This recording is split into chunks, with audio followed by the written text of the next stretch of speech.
Pramadita Podcast, sing ono tunggali. Halo Sobat Pramadita, saya Syafarina Natania. Pada kesempatan kali ini, saya akan menemani kalian semua pada beberapa menit ke depan. Nah, nantinya saya akan berbincang-bincang dengan narasumber yang pastinya akan bermanfaat bagi kita semua, terutama remaja pelajar seperti saya ya. Jadi keep on stay tune teman-teman.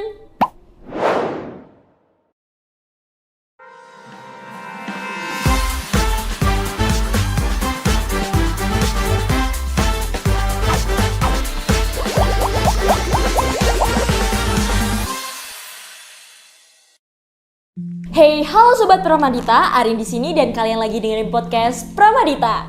Nah, setelah kemarin kita sudah berbincang-bincang dengan siswa berprestasi di SMA Negeri 1 Banyuwangi, pada kesempatan kali ini Pramadita Podcast kehadiran tamu yang sangat istimewa nih teman-teman. Beliau adalah orang yang hebat di dunia pendidikan. Beliau sekarang menjabat sebagai Kepala Bidang SMA Dinas Pendidikan Provinsi Jawa Timur. Selamat datang Ibu Dr. Anda Eti Prawesti MSI. Selamat datang. Halo Ibu, saya Arin. Bagaimana kabarnya Bu? Baik. Alhamdulillah. Arin? Alhamdulillah Kelas saya berapa juga. kamu? Saya kelas 11 Bu. Baik.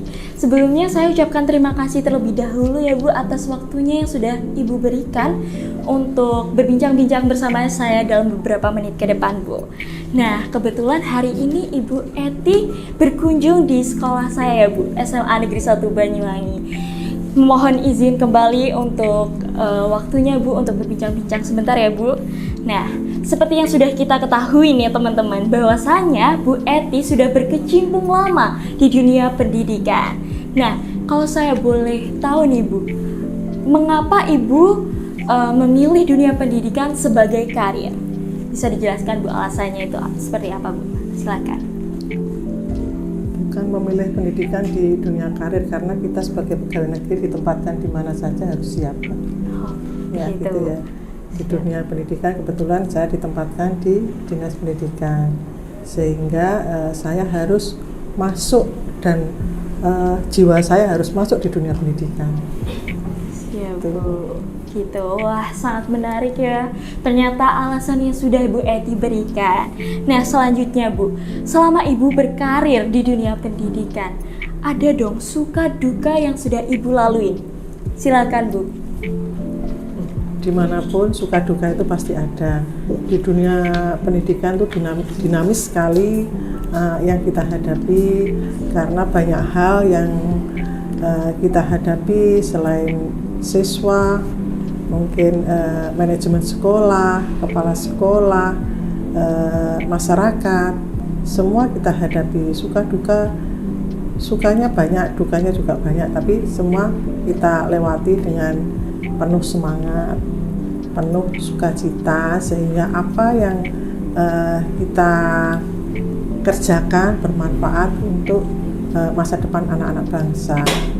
Karena yang kita hadapi itu adalah anak-anak generasi bangsa yang harus dipersiapkan bagaimana kita sebagai pengelola pendidikan melakukan hal-hal positif untuk anak-anak masa depan bangsa.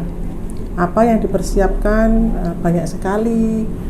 Ketika saya mengelola jenjang SMA yang awalnya dulu dikelola oleh kabupaten kota. Ketika awal dulu saya masuk di jenjang SMA, ada informasi, waduh SMA Jawa Timur kok tidur, jangan. Saya dengan SMA Jawa Timur tidur saya nggak rela. Kita harus bangkit, kita bagaimana SMA itu bisa membuat suatu terobosan-terobosan, inovasi-inovasi yang bermanfaat untuk siswa. Banyak hal yang sudah kami lakukan untuk jenjang SMA. Mulai awal kita menata manajemen sekolah, bagaimana kedisiplinannya, bagaimana standar mutunya harus terjaga semua. Kemudian anak-anak di SMA itu yang tidak melanjutkan perguruan tinggi juga tinggi. Lah itu mau dikemanakan? Ada program-program unggulan di jenjang SMA Jawa Timur yang punya hanya Jawa Timur aja, sehingga yang awalnya Jawa Timur dibilang tidur, sekarang Jawa Timur menjadi percontohan nasional.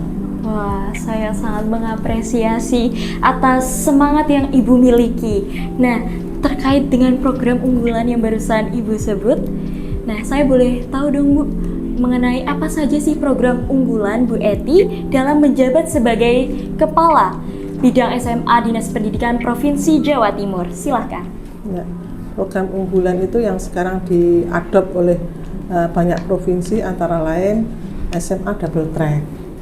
Nah, di Jawa Timur itu ada 60% siswanya lulusan SMA yang tidak melanjutkan perguruan tinggi. Kemudian kita kasih dengan keterampilan. Nah, keterampilan itu yang menjadi bekal anak-anak yang rencananya tidak melanjutkan perguruan tinggi. Mereka ketika kelas 11 diberi bekal selama 1 tahun, kemudian bersertifikat. Sehingga kenapa dinamakan double track, dia mempunyai sertifikat kelulusan sama sertifikat keahlian. Bukan keahlian yang seperti di SMK, enggak, paling enggak dasar. Tapi dasar itu bagaimana kita bisa menyempurnakan menjadi sesuatu yang berharga untuk anak-anak SMA. Karena kan hanya 1 tahun. Kalau SMK itu kan 3 tahun dan SMA itu di luar jam pelajaran kita berikan, sehingga bekal yang kita berikan selama 1 tahun di luar jam pelajaran itu sangat bermanfaat untuk anak-anak jenjang SMA yang tidak melanjutkan perguruan tinggi.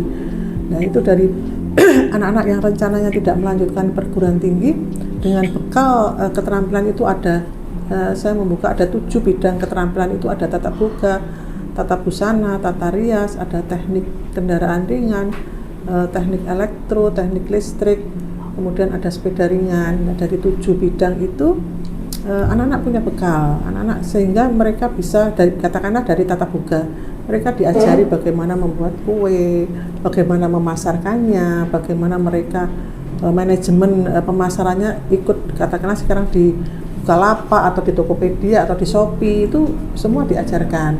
Dari waktu 1 tahun yang pulang sekolah atau di luar jam pelajaran itulah sangat bermanfaat untuk anak-anak SMA. Setelah itu anak-anak bisa membuat produk, memasarkan, menjual. Kemudian dari hasil itu mereka yang rencananya tidak melanjutkan perguruan tinggi, dia punya modal akhirnya melanjutkan perguruan tinggi. Nah, inilah yang banyak diadop oleh provinsi lain. Ada yang sama dengan namanya dual track SMA, hampir sama. Jadi di provinsi-provinsi banyak yang mengadop program-program kita. Wah, program unggulan yang sudah Ibu Ety ceritakan barusan sangat menarik ya teman-teman, sehingga saya jadi ingin tahu lebih banyak nih. Nah, selanjutnya terkait program Sekolah Taruna yang sedang Ibu bina nih Bu. Kalau boleh tahu, selain ingin mengembangkan Sekolah Taruna di Jawa Timur, adakah tujuan lain Bu? Silakan. Karena gini, anak-anak SMA itu kan anak-anak yang umur-umur yang potensi sekali. Ya, bagaimana kita memanfaatkan atau mengembangkan anak-anak usia di potensial sekali itu untuk bisa dikembangkan mereka menjadi calon generasi muda yang berkualitas, calon pemimpin bangsa. Nah, dengan SMA Taruna mereka akan mempunyai skill, mempunyai kedisiplinan, mempunyai wawasan kebangsaan yang bagus, sehingga inilah nanti calon-calon pemimpin bangsa masa depan. Mereka diajari untuk disiplin, untuk berwawasan kebangsaan, bela negara selama 3 tahun itu. Inilah yang banyak diminati juga seluruh Indonesia, karena SMA Taruna Jawa Timur itu ada 5 di Jawa Timur. Ada SMA Taruna Nala ada di Malang, SMA Negeri 3 Taruna Angkasa di Madiun, SMA Negeri 2 Taruna Bayangkara di Banyuwangi, SMA Negeri 5 Taruna Brawijaya di Kediri, dan SMA Negeri 1 Taruna Madani di Bangil Pasuruan. Ada 5 itu yang peminatnya sangat tinggi. Inilah yang provinsi lain tidak mempunyai, hanya Jawa Timur yang mempunyai SMA Taruna dan berstatus negeri. Nah, lainnya tidak ada, walaupun ada SMA Taruna yang besar tapi swasta. Jawa Timur mempunyai 5 SMA Taruna tapi semuanya berstatus negeri. Wah, saya sangat mengapresiasi nih atas semangat yang Ibu miliki, terlebih lagi dengan hal-hal yang positif ya Bu. Nah, mengingat globalisasi yang terus berjalan Ibu, bagaimana pendapat Ibu Ety terkait digitalisasi pendidikan melalui acara yang telah berlangsung seperti sekarang ini Bu, Pramadita Podcast? Silahkan Bu. Saat ini adalah era globalisasi, jadi digitalisasi sangat penting sekali. Khususnya anak-anak, sekarang anak-anak mulai kecil aja sudah mereka sudah bisa main WA, sudah bisa membaca film-film, sudah bisa melihat film-film melalui WA, dan dari situlah perlunya digitalisasi, perlunya pemahaman, tetapi digitalisasi adalah perkembangan yang sangat cepat sekali. Kita juga harus terus mengikuti bagaimana jangan sampai ketinggalan. Tapi juga harus juga bisa menyaring mana yang positif dan mana yang negatif. Tentunya anak-anak harus semua pelajar harus bisa memanfaatkan era digitalisasi dengan baik. Jangan sampai melihat konten-konten yang tidak baik, yang bersifat negatif jangan diikuti. Jadi banyak manfaat yang didapat di situ, tapi kita juga harus menyiapkan mental kita dalam menghadapi era globalisasi, era digitalisasi, itu yang sangat penting. Wah, saya tak pernah berhenti kagum nih atas semua masukan yang Ibu berikan. Baik Bu, sudah berada di penghujung acara nih. Boleh dong Ibu berikan sedikit motivasi yang membangun untuk Sobat Pramadita yang menonton video kali ini. Silahkan Bu. Sobat Pramadita, tetaplah belajar, tetaplah semangat. Kalian adalah masa depan bangsa, jadi gunakanlah waktu di SMA untuk belajar, berinovasi, untuk memanfaatkan digitalisasi dengan sebaik-baiknya untuk masa depan kalian. Karena apa? Karena masa depan kalian adalah kalian yang menentukan, bukan orang tua, bukan guru. Orang tua hanya mengarahkan, guru memberi bimbingan untuk memberi pelajaran, tapi semua ada di tangan kalian. Maka dari itu tetaplah belajar, semangatlah untuk mengejar cita-cita kalian. Wah, harapan yang sangat mulia ya dari Ibu Eti. Saya sangat terkesan nih dengan harapan yang barusan diberikan oleh Bu Eti. Terlebih lagi bagi SMA Negeri 1 Banyuwangi. Semoga tak hanya siswa-siswi SMA Negeri 1 Banyuwangi saja, melainkan generasi penerus bangsa yang turut berpartisipasi dalam memajukan bangsa melalui dunia pendidikan. Baik Bu Eti, sekali lagi saya ucapkan terima kasih sudah meluangkan waktunya dan memberikan ilmu yang bermanfaat pastinya untuk Sobat Pramadita. Baik, sebagai penutup, mungkin Ibu Eti berkenan untuk mengikuti jargon SMA Negeri 1 Banyuwangi? Boleh. Baik, nanti ketika saya menyebutkan SMA Negeri 1 Banyuwangi, nanti Bu Eti jawabnya gini, Jaya, Jaya, Jaya, sing ono tunggali. Bagaimana Bu? Oke. Paham? Mari kita mulai. SMA Negeri 1 Banyuwangi, Jaya, Jaya, Jaya, sing ono tunggali. Nggak boleh, ini harus ini. Baik, terima kasih Bu Eti. Sama-sama. Terima kasih juga Bu Ayan.